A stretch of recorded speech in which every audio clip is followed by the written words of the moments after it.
እኛ ኢትዮጵያውያን በባህል በሃይማኖትና በተፈጥሮ ህግጋት የምንገዛ ጥንታዊ ታሪክ ያለን ህዝቦች ብለን ከምናቀርባቸው አመክንዮች ሁሉ ሚዛን የሚደፋው በአብዛኛው ሃይማኖታዊ የመሆን ጉዳይ ነው። እንደ ኢትዮጵያ ላሉ ጥንታዊና ታሪካዊ ሀገር ሃይማኖት የአንድ ህዝብ መገለጫም ማንነትም ጭምር ነው። ከሁለት ወር ጾምና ጸሎት በኋላ በዓለም ላይ ባሉ ክርስቲያኖች በተለይም በኢትዮጵያ ኦርቶዶክስ ተዋሕዶ ቤተክርስቲያን አማናያን ዘንድ በድምቀት የሚከበረው የትንሳኤ በዓል ወይም ፋሲካ በዓል ተጠቃሽና አይነተኛ በዓል ነው። ፋሲካ በአብዛኞቹ ሀገራት ዘንድ የሚከበረው በሃይማኖታዊ በዓልነቱ ሲሆን በኢትዮጵያ ኦርቶዶክስ ተዋሕዶ ቤተክርስቲያን የትንሳኤ አከባበር መሐሌት በመቆምና በቅዳሴ ነው።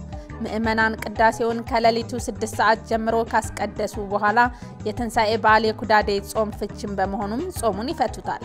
እንደየአቅማቸው ዶሮ ወጥና በጋርዶ በመብላት ድፎ ዳቦና የተጠመቀ ጠላ ተዘጋጅቶ ቡና ፍልቶ በመጠራራት ይከበራል። በሌሎች ሀገራትስ የሚለውን እንይ። አባታችን በሰማያት ያለህ በዓሉን በሀገር አቀፍ ደረጃ የሚያከብሩት 95 ሀገራት እዚህ መዘርዘር አይቻልም። አልፎ አልፎ በአንዳንድ ሀገራት እንዴት እንደሚከበር ባጭሩ ለማየት እንሞክር። ብሪታንያ ፋሲካ በብሪታንያ በየዓመቱ የሚከበርበት ቀን ተፈራራቂ ነው። ይሁን እንጂ ሀገሪቱ የፋሲካ በዓልን የምታከብረው በአውሮፓውያኑ የቀን አቆጣጠር ከመጋቢት 22 እስከ ሚያዝያ 25 ባሉት ቀናት ሲሆን በእነዚህ ቀናት መካከል በአንዱ እሁድ ላይ በዓሉ በየዓመቱ እየተለዋወጠ ይከበራል። በብሪታንያ ከፋሲካ በዓል በፊት የሚደረግ የጾም ሥርዓት አንዱ የበዓሉ አከባበር አካል ነው። በብሪታንያ የተለያዩ ቅርጽ ያላቸው ቸኮሌቶችን በፋሲካ በዓል መመገብ የተለመደ ባህል ሲሆን ይሁን እንጂ ለበዓሉ የሚዘጋጀው ከእንቁላል የተሰራ ምግብ ልዩ ቦታ የሚሰጠውና ጥንታዊ መሰረት ያለው መሆኑ ይነገራል። ለፋሲካ የተቀቀሉ የበሰሉ የዶሮ ወይም የዳክዬ እንቁላልን በተለያዩ ቀለማት አዘጋጅቶ መመገብ በዓሉን ለየት ከሚያደርጉ ክንዋኔዎች አንዱ ነው። ይህ እንቁላል በተለያዩ ቀለማት አስውቦ ለምግብነት የማዘጋጀት ሥርዓት በብሪታንያ ብቻ ሳይሆን ዛሬ ኢራን በሚባሉት በጥንታዊቷ ፍራሶች ዘንድም የተለመደ ሥርዓት ነው። የዞራስትራዊ ሃይማኖት ይከተሉ የነበሩ ፍራሶች ከክርስቶስ ልደት በፊት ከ580 እስከ 529 ዓመተ ዓለም ከነገሰው ከታላቁ ሳይረስ መንግስተ ዘመን ኖሩዝ ሲሉ የሚጠሩትን አዲስ ዓመት ሲያከብሩ እንቁላሎችን በተለያዩ ቀለማት አዘጋጅተው ይመገቡ እንደነበር ታሪክ ያስረዳል። አባታችን በሰማያት ያለህ ስፔን በስፔን የክርስቶስ መስቀልን በማሰብ ለንስሐ ወይም ከእግዚአብሔር ጋር ለመታረቅ በሰሞነ ሕማማት የተለያዩ ልብስ መልበስ የበዓሉ አንድ አካል ነው። በትንሳኤ ዕለትም ደግሞ የንስሐ አባት ለንስሐ ልጆቻቸው የኬክ ስጦታ ያበረክታሉ። በትንሳኤ ጊዜ የእንቁላል ምግቦችም ይዘጋጃሉ። በወተት በእንቁላልና በስኳር እርሾ በዘይት የተጠበሰ ዳቦም ይዘጋጃል። ይህ ዳቦ ደግሞ ከማር ከስኳርና ከሌሎች ጣፋጮች ጋር ለገበታ የሚቀርብ ሲሆን የወይን መጠጦችም በማባያነት ይዘጋጃሉ። አባታችን በሰማያት ያለህ በጣሊያን የፋሲካ በዓል አከባበር ሥርዓት ከገና በዓል አከባበር በላይ በደመቁ የሚካሄድበት ስነ ሥርዓት ነው። በጣሊያን በፋሲካ ወቅት ስራዎች ከስራ በማረፍ ጭምር ነው በዓሉን የሚያከብሩት።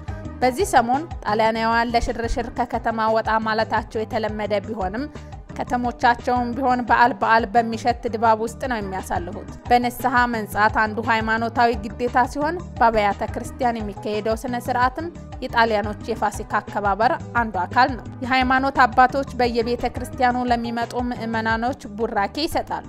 በተለይም ሮም በሚገኘው በቅዱስ ጴጥሮስ ካቴድራል በካቶሊካዊ ቤተክርስቲያን ሊቀ ጳጳስ የሚደረገው ቡራኬ ሰፊ አደምተኛ ያለውና ታላቅ የበዓሉ ስነ ሥርዓት ነው። በስቅለት ዕለት ወይም በዕለተ ዓርብ በሮም አደባባይ በመብራት ተንቦግቦጎ የሚደምቀው መስቀል በሊቀ ጳጳሱ የሚካሄደው ስነ ሥርዓት መጀመርን የሚያመለክትና የኢየሱስ ክርስቶስን ለሰዎች ሲል መሰቀሉን የሚገልጽ መሆኑ ይነገራል። አባታችን በሰማያት ያለህ ብራዚሎች በዘንባባ ዝንጣፍ የሚደረግ ቡራኬን በማካሄድ የፋሲካ በዓል አከባበርን የሚጀምሩ ሲሆን የኢየሱስ ክርስቶስና የቅድስት ድንግል ማርያም ሐውልት ተሸክመው በአደባባይ በመዞር ጭምር ሃይማኖታዊ ስነ ሥርዓቱን ያካሂዳሉ። ሰሞነ ሕማማት ሲጀምር በደስታ የሚቀበሉ ብራዚሎች ትንሳኤን ተከትሎም ልዩ ልዩ የደስታ ድግሶችንም ያካሂዳሉ። በፋሲካ ሰሞን ንስሐ መግባትን በብራዚሎች የተለመደ ነው። የፋሲካ ዕለት ምእመናን አበባዎችን በየቤተ ክርስቲያኑ ይዘው በመሄድ ከንስሐ አባቶች ልዩ ቡራኬን ይቀበላሉ። አባታችን በሰማያት ያለህ ሜክሲኮ በሜክሲኮ ዘንድ ደግሞ የሆሳዕና ዕለት የክርስቶስን ወደ ኢየሩሳሌም መምጣት በዘንባባ ዝንጣፍ ደምቆ ይከበራል። በየቤተ ክርስቲያኑ በመገኘት የዘንባባ ዝንጣፍ በማድረግ ሰሞነ ሕማማትን የሚቀበሉት ሜክሲኮች ንስሐ በመግባትና በጸሎትም ጭምር የበዓሉን መቃረብ ይቀበሉታል።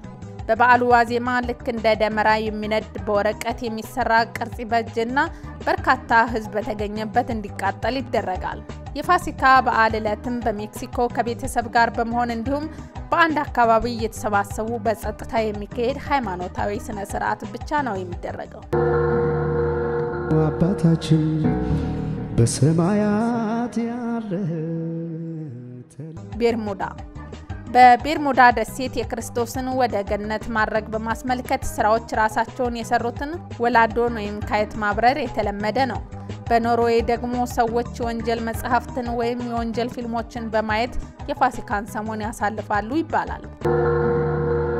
አባታችን በሰማያት ያለህ ስዊድን በስዊድን በታላቅ ድምቀት ከሚከበሩ በዓላት መካከል ፋሲካ አንዱ ነው። በዓሉ ከ3 ቀን አስቀድሞ አካባቢ ዋና ዋና ጎዳናዎችና አደባባዮች በማስዋብ ማክበር ይጀምራል። በፋሲካ ዕለትም ህፃናት ረዘም ያለ ቀሚስ ለብሰው ራሳቸው ላይም በተለያዩ ቀለማት ያሸበረቁ ኮፍያዎችን በማድረግና ስዕሎችንም በማያዝ ተሰባስበው ጎረቤታቸውን እንኳን አደረሳችሁ ይላሉ። በህፃናቱ እንኳን አደረሳችሁ መልእክት የደረሳቸው ነዋሪዎች ህፃናቱን ተቀብለው ቤት ያፈራውን በማቅመስ ሸኟቸዋል። ጣፋጭ ምግቦችንም በማዘጋጀት በዓሉን በድምቀት ያከብሩታል። አባታችን በሰማያት ያለህ ግሪክ በግሪክ ሃይማኖት ከጥንታዊ የአምልኮ ስነ ስርዓት እስከ ክርስትና በድምቀት የሚከበሩ ናቸው። የግሪክ ኦርቶዶክስ ቤተክርስቲያን የቢዛንቲን የቀን መቁጠሪያ የምትከተል በመሆኗ ከአውሮፓውያኑ የተለየ ቀን ላይ ነው ፋሲካን የምታከብረው። ግሪክ ውስጥ በድምቀት ከሚከበሩ በዓላት መካከል ፋሲካ ዋነኛ ተጠቃሽ ነው። አቴንስ ከስቅለት በዓሉ ጀምሮ በተለያዩ አበቦችና ማጌጫዎች ታሸበርቃለች። የስቅለት አርብ የክርስቶስ መቃብር በከተማዋ ውስጥም እንዲታሰብ ይደረጋል። ለፋሲካ ዋዜማ እኩለ ሌሊት ላይ ወደ ቤተ ክርስቲያን ይሄዱና ምእመናን ሻማዎቻቸውን ይዘው ክርስቶስ ተነስቷል ሲሉ፣ ሌሎች ደግሞ እርሱ በርግጥ ተነስቷል እያሉ ይዘምራሉ። የሻማ ብርሃኑ ታዲያ የሚለኮሰው ከኢየሩሳሌም ክርስቶስ ተቀብሮ ተነስቷል ተብሎ ከሚታመንበት ዋሻ በመወጣበት እሳት ነው። ዕለተ ፋሲካንም የስጋ ጥብስ፣ በቀለማት ያሸበረቁ እንቁላሎችና ድግስ አድማቂ የምግብ አይነቶችን አዘጋጅተው በደማቅ ያከብሩታል። በሀገሪቱ ኦርቶዶክስ ባህል መሰረት የጎረቤት በርን በእንቁላል መቆርቆር የተለመደ ሲሆን ይህም በጎ ዕጣ ፈንታ ያመጣል የሚል አምልኮ አላቸው። አባታችን በሰማያት ያለህ ጀርመን ፋሲካ በጀርመን ውስጥ በስጦታ ቅርጫት ይበልጥ ይደምቃል። ልጆች በቤተሰቦቻቸው ከሚዘጋጅላቸው የስጦታ ቅርጫቶች ውስጥ ቸኮሌት፣ እንቁላል፣ አሻንጉሊቶችና ሌሎች ስጦታዎች በጉጉት ይጠብቁታል። እናም የፋሲካ በዓል በጀርመኖች ዘንድ ለዘመድ፣ ለጓደኛ፣ ለልጅ፣ ለፍቅረኛና ለወዳጅ የሚሆኑ ስጦታዎችን በመለዋወጥ ያከብሩታል።